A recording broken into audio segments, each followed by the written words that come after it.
વાવની મતગણતરી ચાલી રહી છે ને આ મતગણતરી જે જગ્યા ઉપર જગાણા કોલેજ ખાતે ચાલી રહી છે તેની સામે અહીંયા સમર્થકો અને કાર્યકર્તાઓ જે છે તે એકત્રિત થઈ ચૂક્યા છે.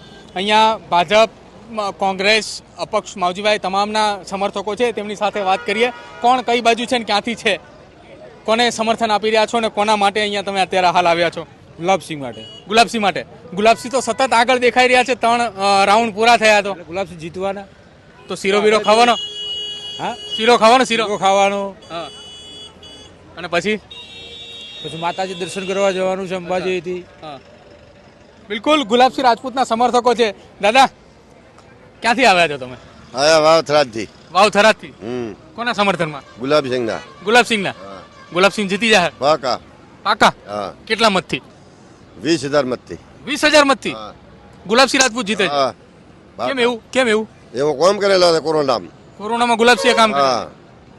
અચ્છા, તો આજે બનાસકાંઠામાં કેવો માહોલ છે ગુલાબસિંહ જીતે તો વાવમાં? બાબુ કોઈ વાત જ છોડી ગયો એવો માહોલ છે આજે? મોજ આવવાની છે? મોજ આવશે બધાને. વાવની અંદર બધાને મોજ આવવાની જેવી વાત કરી રહ્યા છે. દાદા, ક્યાંથી આવ્યા તમે? વાવથી. વાવથી. શું લાગે છે વાવમાં? વાવમાં જોરદાર ગુલાબસિંહ જીતી જવાના. ગુલાબસિંહ જીતી જવાના. સતત આગળ હેડે હતા પહેલા રાઉન્ડ થી. દેખો પણ અત્યારે તો જે ઈવીએમ ખુલી રહ્યા છે એ વાવ અને સુઈ ગામના છે. ભાભરના ખુલશે ત્યારે? ભાભરના ખોલશે તો કોઈ 100%, 80% વોટ મળવાના ગુલાબસિંહને. આ કોરોના બધા ગેરી બના લીધે વોટ બધા મળવાના ગુલાબસિંહને. એવું છે? હા, ફાઇનલ. દાદા, ભાભરના ખુલશે ત્યારે શું થાય? તારે વોટ ખૂબ મળશે. તારે ખૂબ. હા દાદા, ફાઇનલ ને 20,000? ફાઇનલ. દાદા એમ કહે છે કે 20,000 લીડ આવવાની વિશ્વાસ છે. શું કહો છો? ક્યાંથી આવ્યા? ભાભરથી. કોના સમર્થનમાં? ગુલાબસિંહ જીતશે. સમર્થન ભલે ગમે આવ્યા પણ ગુલાબસિંહ જીતશે. તો તમે તો કોકને સમર્થન કરવા આવ્યા છો ને? કોંગ્રેસને સમર્થન. હા? કોંગ્રેસને. કોંગ્રેસને સમર્થકો અહીંયા મોટી સંખ્યામાં પહોંચી ચૂક્યા છે. તો હજી ઘણા વર્ષથી દીધો પણ એમને થોડી કોમેન્ટ ખરાબ આવી ને. કઈ કોમેન્ટ ખરાબ આવી? ઠાકોર વિશે થોડી કોમેન્ટ, રાજપૂત સમાજે થોડી કોમેન્ટ ખરાબ કરી ને એટલે થોડું માઇનર નકે તો ઘણી વોટે ગુલાબસિંહ જીતો. કેટલા વોટેથી નકર જીતત? નકે તો 30,000 વોટે દીધો પણ તોય 5,000 10,000 ની લીડ રહેશે. તો અત્યારે કેટલી? 10,000 ની લીડ. બસ. બિલકુલ, આ સમર્થકો અત્યારે કહી રહ્યા છે કે 10,000 ની લીડ સાથે તેઓ જીતે તેવી તેમને આશા છે. હજુ પણ અહીંયા કેટલાક સમર્થકો છે તેમની સાથે વાત કરવી છે. આજે મસ્ત સવારમાં દર્શન કરીને બધા ઉમેદવાર આવ્યા છે. તમે તૈયાર થઈને આવ્યા છો, કોને સમર્થન કરવા આવ્યા છો? ગુલાબસિંહ. ગુલાબસિંહ. કેમ? ગુલાબસિંહ ક્યાંથી આવ્યા તમે? વાવથી. વાવથી. તો વાવમાં નો આલ્યું ભાજપ નો આલ્યું? ના હાલે. ના હાલે. મંત્રીઓ હાલ્યા, ખાલી ભાજપ ના હાલ્યું. એવું થયું? હા. અને શું કહો છો? આમ હજી તો 3જા રાઉન્ડ પૂરો થયો છે, આમ હજી તો 20 બાકી છે. જીત ગુલાબસિંહ ની. Final? Final. Gulabsinh Rajput. Gulabsinh Rajput win. તમારું નામ ગુલાબસિંહ? અચ્છા, ગુલાબસિંહ જીતે છે. હા, ક્યાંથી આવ્યા તમે? વાવથી. તો આ વાવ અને સુઈ ગામના ઈવીએમ અત્યારે ખુલે છે. ભાભરના ખુલશે ત્યારે શું થશે? ગુલાબસિંહ આની અંદર જ 20,000 વોટ થી આગળ હશે. અચ્છા, તો ભાભરની ઈવીએમ ખુલે ત્યારે એ લીડ કોઈ કાપી નહીં શકે? ત્યાં પણ લીડ છે ને, ત્યાં પણ ગુલાબસિંહ છે ને 5,000 પ્લસ હશે. ભાભરમાં પ્લસ હશે. તો માવજીભાઈ ઉભા તો એમના કોઈ ઇફેક્ટ નહીં પડે?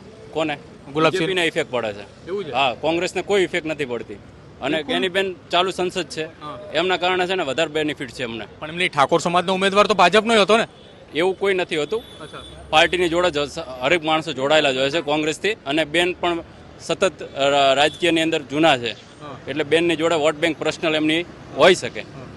બિલકુલ, હાલ તો અહીંયા તમામ જે સમર્થકો ઊભા છે આ તમામ લોકો કહી રહ્યા છે કે અહીંયા આ બેઠક ઉપર ગુલાબસિંહ રાજપૂત જે છે તે જીત મારશે. કોઈ એવું કહી રહ્યું છે કે ગુલાબસિંહ રાજપૂત એ 10,000 ની લીડ મેળવે છે, કોઈ એવું કહી રહ્યું છે કે ગુલાબસિંહ રાજપૂત એ 20,000 ની લીડ મેળવે છે.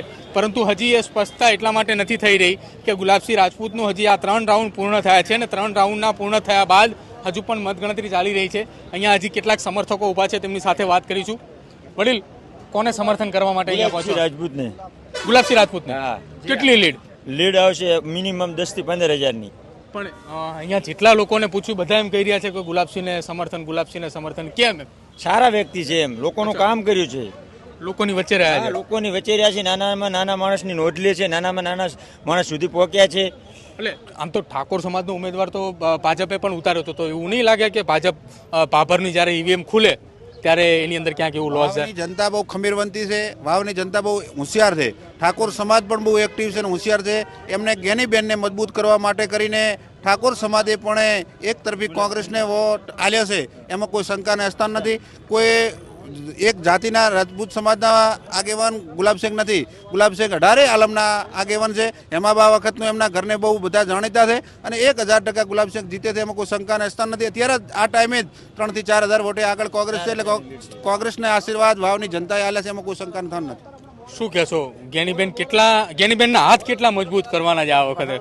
ખૂબ મજબૂત. જ્ઞાનીબેન હાથ મજબૂત થશે અને ગુલાબસિંહ 100% જીતશે. અચ્છા, 2027માં ગુજરાતની ગાદી સચ કરીશું. લોમનો વિશ્વાસ.